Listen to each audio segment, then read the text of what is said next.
Walter Schloss was right. One has to be very careful with the accounting. I mentioned China, but for instance in Hong Kong 20 years ago, the accounting was truly dubious. They've made major changes. The accounting is much more reliable today in Hong Kong than it used to be. That's why if one buys the stocks of businesses that do most of their business on mainland China, one should focus on the stocks of businesses that are listed in Hong Kong, not in the US or in Canada.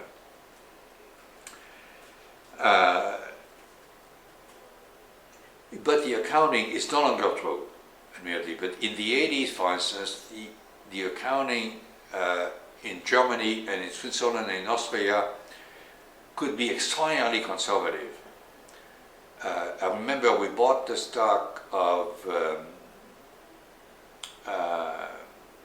Flughafen Wien, which is the airport in Vienna.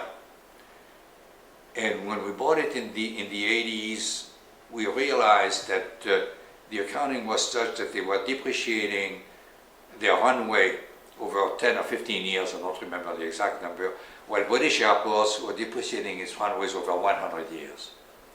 The British were the opposite. I mean, the accounting was extraordinarily conservative on the part of the Austrians.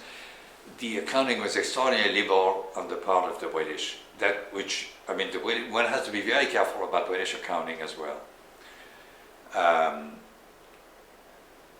Which is one reason, well, England, there are two problems with British securities. Number one, they tend to be less inefficiently priced. It's a little bit like in the US. I mean, US and British equities tend to be more, I don't believe at all in the efficient market hypothesis, but I think continental Europe and Asia to some extent tends to be more inefficiently valued than either England or the US. And as I said before, one has to be very careful also about British accounting. So accounting could be extraordinarily conservative in Germany, in Austria, and sometimes in Switzerland as well. But that's no longer true. But otherwise, I suppose there was a time when, say, in Indonesia, there was a political risk that one had to be, vaguely taking into account.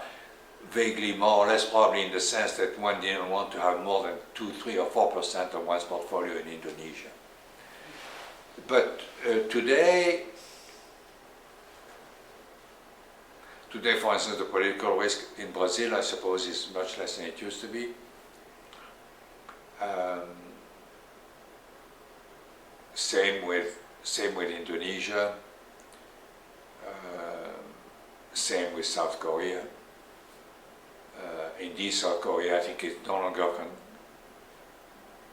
defined as an emerging country. So today, I would say that investing internationally is, I suppose, less difficult and than it used to be.